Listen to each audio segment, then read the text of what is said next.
Okay, so it's the science tip of the day. So I think I'm gonna name this from trash to treasure, cause that's the first. That's what I got up here. But it's about missed opportunities, like just taking a step back and looking at opportunities as a whole. So it's like, in my understanding, is like if you miss an opportunity, then it wasn't yours. Like if it like just like for instance, if I'm walking to the bus stop and I see a bus go past, I wasn't supposed to be on that bus. Because if I was supposed to be on that bus, I would have been on it. Just like the opportunity, the bus to your opportunities. If it was yours, you would have been on it. You would have been on that bus. You would have had. You would most likely would have been on the front row, type shit. But if you missed it, then it wasn't yours, and that's okay as well. Like we gotta be okay with losing. In order to gain, you have to be okay with losing some stuff because anything that's given to you is God's blessing, but anything taken away from you is God's protection. So it's like you missed that bus because you wasn't walking fast enough. But who's to say that that bus was gonna make it to its destination in time?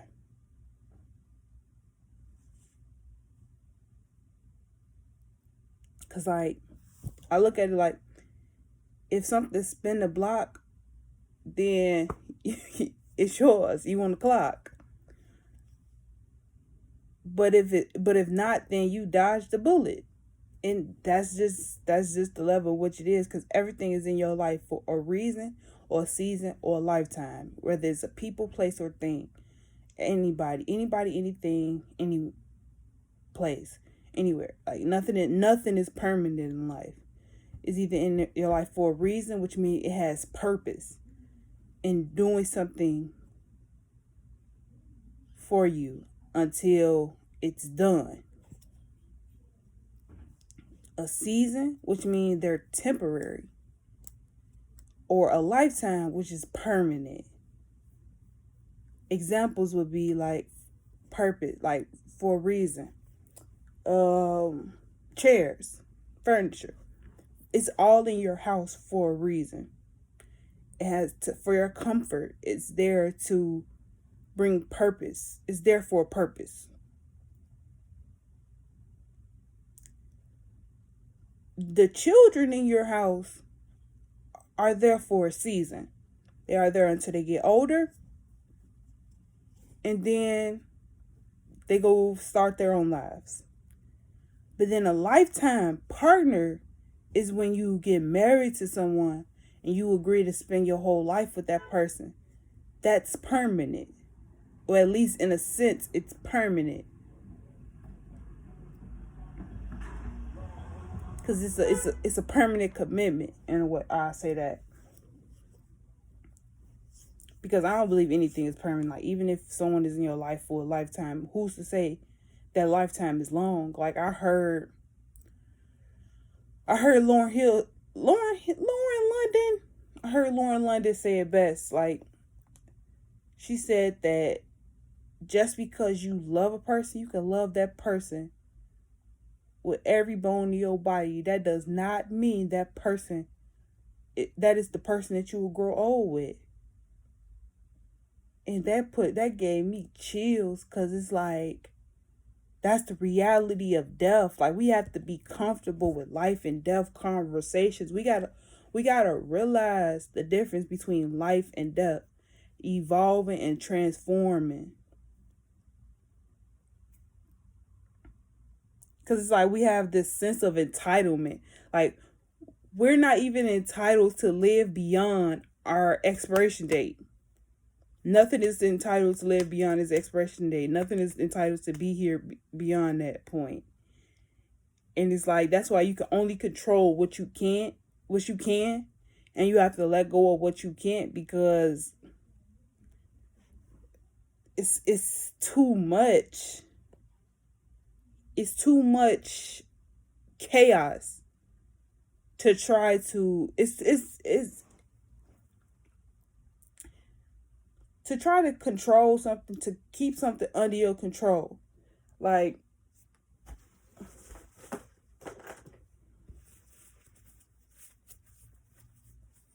I wish I would have had the ball.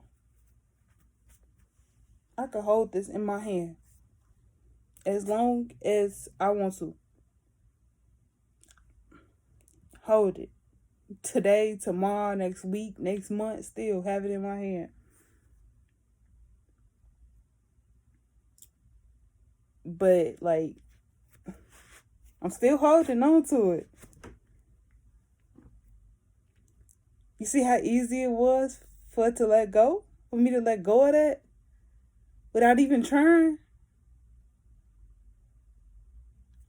My grip was tight. But the wheel of this scarf was tighter. The wheel for the scarf to get out of my hand was tighter. And it's like, a lot of times that's what it be. The moment you try to stop someone's free will, or someone's destiny, you block yours. So it's like, the moment you try to control something and feel like you are entitled to that, you interrupt your destiny. You would interrupt what you got going on. Because then it'll send this like cloud of confusion into your head. You'll be living in a smoky mirror, because that's not even what you want for real. It just seemed good at the moment. And I wrote, assumptions is what keep you in a dungeon. Had me thinking of Lupe Fiasco's song. I was just listening to it. Lion's Den. It's on the album Drill Music in Zion. Oh my goodness, man. That song is fucking cold. Everything I just said is literally in that song. Like, you are only given what you are prepared for. Like, you will, like, God is not going to give you an abundance of bullshit.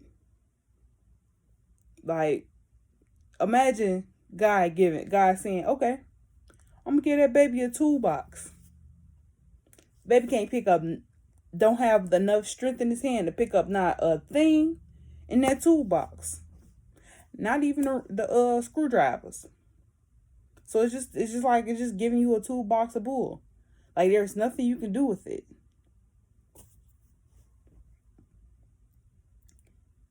But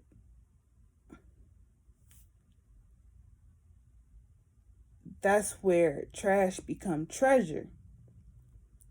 Because although you're not able to do anything with that particular object right now, that doesn't mean it expired in your life.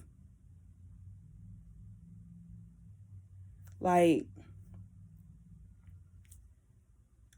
that could be the toolbox that you need for when that baby turn 11 years old and they get their first bike, or they get their first they get a bike, and they know how to change the chain, the tires, and all of that stuff. They may be able to start their own little business and stuff.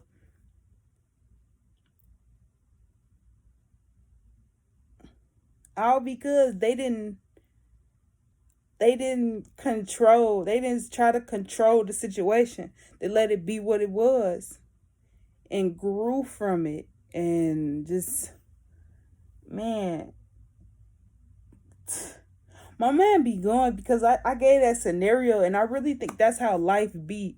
Like, God give you these toolboxes when you were born, and as you grow in life, you access different tools in that toolbox to do different things. like all throughout your life, even the parts where you don't think it matter for real. I'm talking about every point of your life matters up until the point where you become conscious enough to do something about the world. Everything from birth to that point matters the most, because that is your armor. Oh, I didn't even expect for this conversation to get this deep. Like, I feel like I was going off on just a rant, but man, that toolbox. Cause like I feel that about myself. Like, it's so many opportunities and stuff that came into my life when I was younger.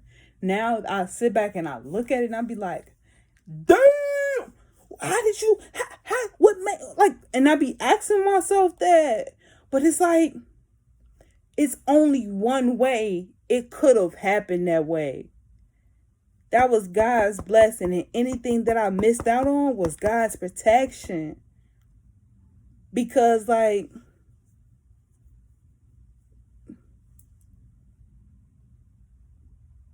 anything could happen in the world. Like, I honestly don't care what anyone's story is. It is for you. It was sculpted to fit your body. It was sculpted to fit your lifestyle. It is your destiny. It don't matter how hard that story is to hold in your stomach. You were literally supposed to experience that. It's your storybook. It's your armor. It's how you prepare for the war that's coming to your front door. All of those lessons and experiences, they all meant something. They just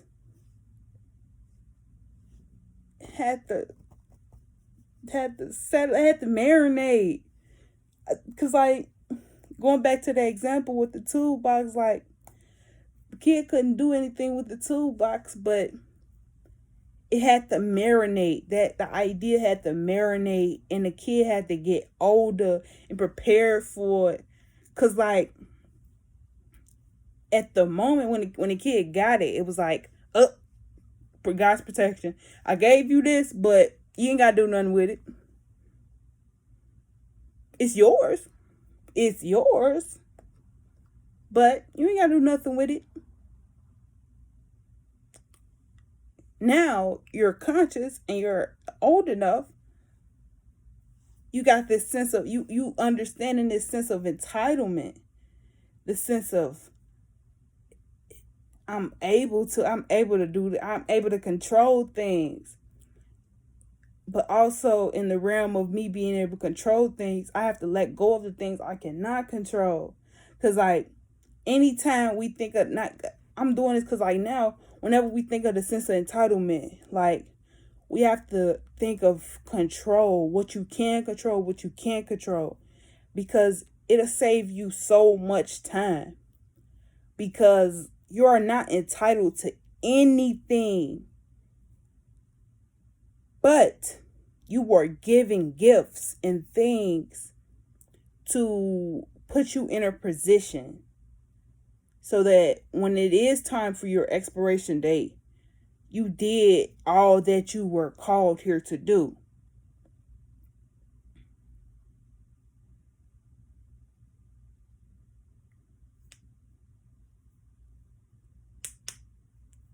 Yeah.